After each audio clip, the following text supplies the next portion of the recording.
Good day, everyone, especially to you, Ma'am Paredes. I am Maria Crisela G. Anuver from BSEd English 1A. Today, I am going to discuss about the varieties of Philippine English with studies. I want to remind you that I am not going to read my presentation anymore. Instead, I will explain it directly. These are the overview of my topic that I'm going to discuss. So first is Philippine English. Philippine English is a distinct variety of English spoken in the Philippines. It is recognized as a world English, meaning it has gained international recognition and is used in various contexts, including education, media, and government. This recognition didn't happen by chance. It was achieved through dedicated linguistic research and corpus development. Linguistic like Bautista 2004 played a crucial role in studying and documenting the unique features of Philippine English, demonstrating its distinct characteristic and its importance. Without these efforts, Philippine English might have simply remained a local dialect. The research and documentation help establish Philippine English as a significant variety of English, contributing to its global recognition and acceptance. The next slide is perspective and development. This passage discusses different perspectives on the development and status of Philippine English within the Circle of English model. So Catro's perspective, he believes that Philippine English firmly in the outer circle of English, alongside other varieties like Singapore and Indian English. This means Philippine English is established as a second language, widely used but not considered a native English like American or British English. In Schneider's perspective, he argued that Philippine English is in stage 3 nativization. This implies that Philippine English has developed local roots and characteristics reflecting the Filipino language and culture.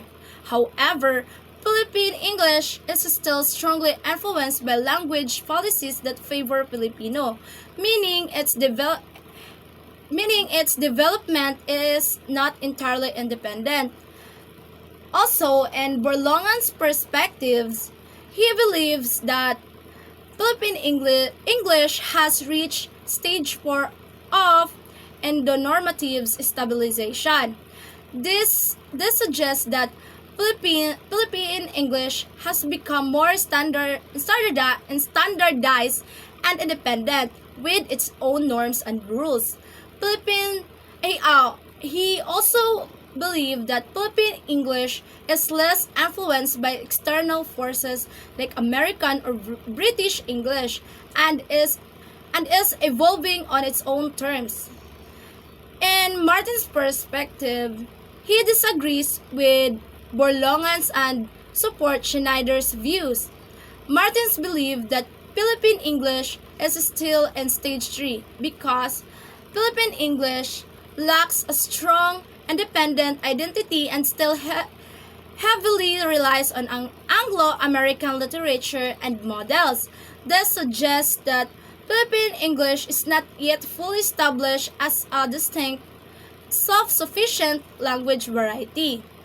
Their perspectives highlighting the ongoing discussion about the development and status of Philippine English.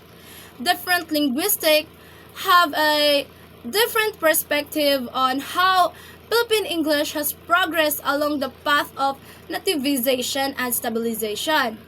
This perspective or beliefs reflects the complex relationships between Philippine English and other English varieties as well as its evolving role in the Philippines.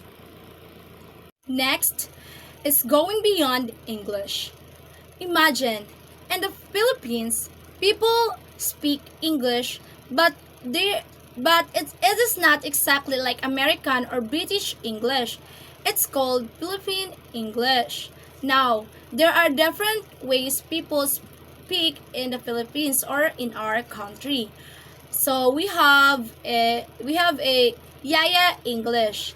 This is how nannies or her or helpers speak English. It is simple and easy to understand, like how they talk to the kids. The second one is bar girl English. This is how women in bars or clubs speak English. It's like it's like Yaya English but with more words from other languages. And the third one is Colegialia. I don't know how to pronounce that one. Colegialia English. This is more like the regular standard English spoken in the Philippines. It is used Tagalog words or grammar, the main language in the Philippines. Next is substrate influence English. Okay, I will give you a situation for you guys to understand easily. Imagine you have a big pot of soup and you start with a plain water, and imagine that the plain water is the American English. So in 1901, American English comes to the Philippines. The Tomasites brought American English to the Philippines, like adding the water to the pot. After 1946, the Filipino and other languages mixed in. After the Philippines became independent Filipino and other local languages started to mix with American English. This is like adding vegetable and spices to the soup.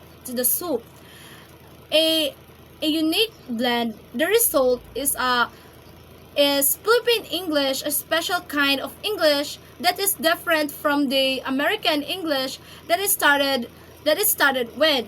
It is like a delicious soup that's a mix of different flavors. So Philippine English is like a unique soup that made with American English as a bait. Oh, sorry. So Philippine English is a unique soup that made with American English as a base, but it also got flavors from Filipino and other local languages. Next slide is foreign language based English. Again, I will give you a situation. So, imagine you have a group of people who move to the Philippines from another country.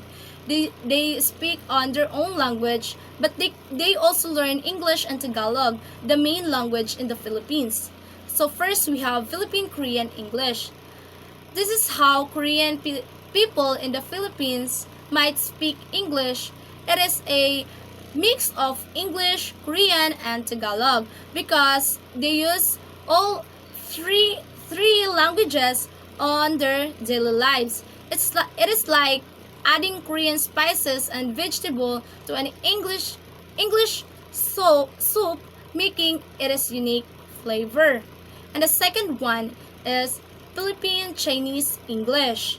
This is how Chinese people in the Philippines might speak English. It is a mix of English, Tagalog, or Hokkien or Mandarin. They use all these they use these languages, so their English is a blend of them all. It is like adding Chinese ingredients to an English soup, making it different kinds of delicious. So the idea is foreign language based. When people from other country move to a new places, their English can change because of the other languages they learn. It is like mixing different ingredients in the soup to create a new flavor. So English can be different depending on who is speaking it and where they live. It is a mix of languages and cultures. Next is evidence. So guys, I will give you again a situation. Imagine you're exploring a big garden with beautiful flowers. You think all the flowers are the same, but then you find some special ones that are different and unique. So imagine the Philippine English literature. This is like a big garden. It is full of interesting stories and poems written in the English by Filipinos. Research by Mujares and Villanueva. These researchers are like gardeners who are exploring the garden and finding new and interesting flowers. They found that Philippine English literature it is they found that Philippine English literature is not just one type of writing. It is full of different styles and ideas, like a garden with many different kinds of flowers. They also they also found that Philippine English literature isn't just from Manila. It comes from all over the Philippines, like a garden with flowers from the different parts of the country. So Villanueva found that people in different regions of the Philippines use English in a unique ways. This is like finding flowers with different colors and shapes in different parts of the garden. So after that, Dumdum and Mujares found that places like Cebu have a special kind of English literature that show their culture and language. This is like finding flowers that are special to a certain region of the garden. So the researchers show that Philippine English literature is a vibrant and diverse field with a unique styles and ideas from all over the Philippines. It's like a beautiful garden with many different kinds of flowers. Let's move on to the next slide. Social English. Okay, I will give you again a situation. So here's the situation of Philippine English in a way that is easy to understand. So imagine guys, you are at a big party where everyone speaks English, but it's not exactly the same as American English. It is Philippine English and it has different levels. So first is acrolec. This is like the fanciest dress at the party. It is the most similar to American English spoken by people who are really good at English, like news anchors and English teachers. They use the most standard grammar and pronunciation. And mesolec is this is like a nice outfit, but not as a fancy as the fanciest dress. It is the level spoken by people who use English a lot in their work, like actors, politicians, and teachers. They might make a few mistakes, but they can still communicate well. So the last one is baselec. This is like wearing everyday clothes. It is the most basic level of the Philippine English spoken by people who are still learning English. They might make more mistake and use simpler words and grammar. So the idea is little English. This is a way of understanding how people speak English in different social situations. Just like at a party, people might dress differently depending on who they are and what they are doing. People might speak English differently depending on their level of education and how often they use it. So Philippine English isn't just one way of speaking. It has different levels, just like the party has a different kind of people. Next is occupation-based English. Researcher Lourdes Bautista noticed that women in the Philippines often speak English in unique ways based on their jobs. So first is Yaya English. This is the English spoken by young women who work as nanny, often called yayas in the Philippines. They might have limited formal education, so their English might be simpler and have some Filipino influence. Think of it, think of it like a friendly everyday language used to care for children. The second one is bar girl English. This is the English used by women who work in bars. Their English might influenced by the interaction with foreign visitors and might include slang or expressions common in that environment.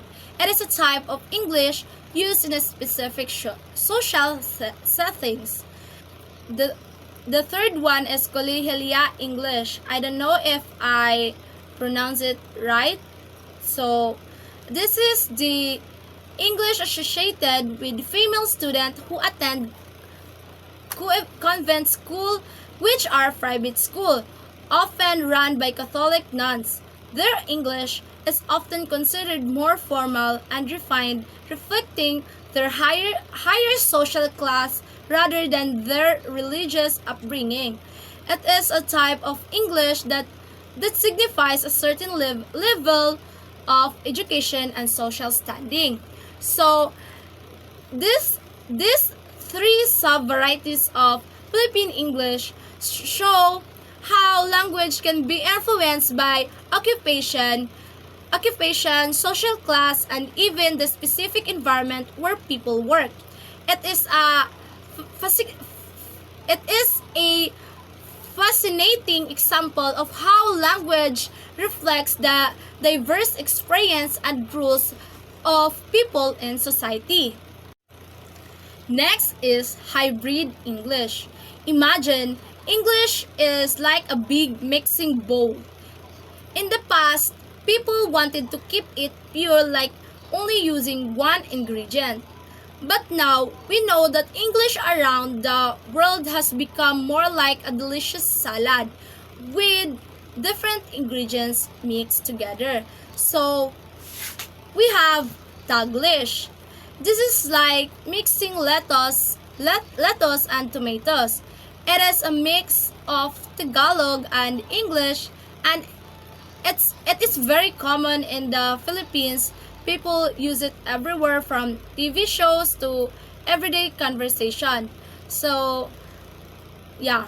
Example is like kumain ka na ba? And I am going to the mall later. So, that is one of the example of Taglish. So, the next one is Konyo English. This is like adding fancy dressing to the salad. It is a mix of English and Tagalog, but it is often used by people who come from wealthy families. It is a bit more sophisticated and might have some Spanish influence. Like for example, Miss Bia Bores. The way she talks is very konyo.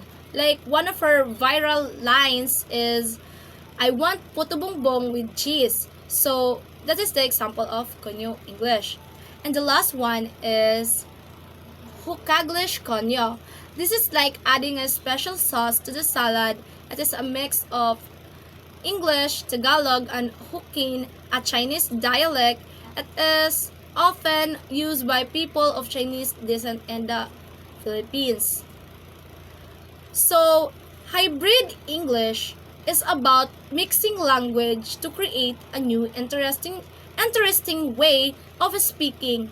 It is a reflection of the rich cultural diversity of the Philippine English. And the last is potential criticism.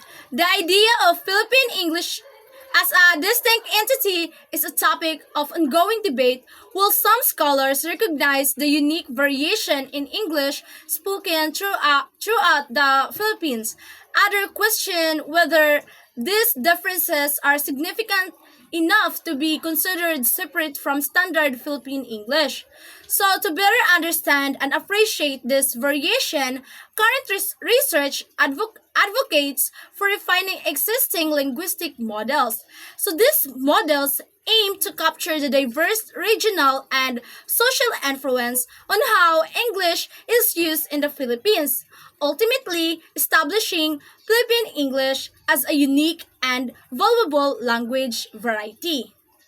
And that's all, and I hope you learned something in my topic. Thank you.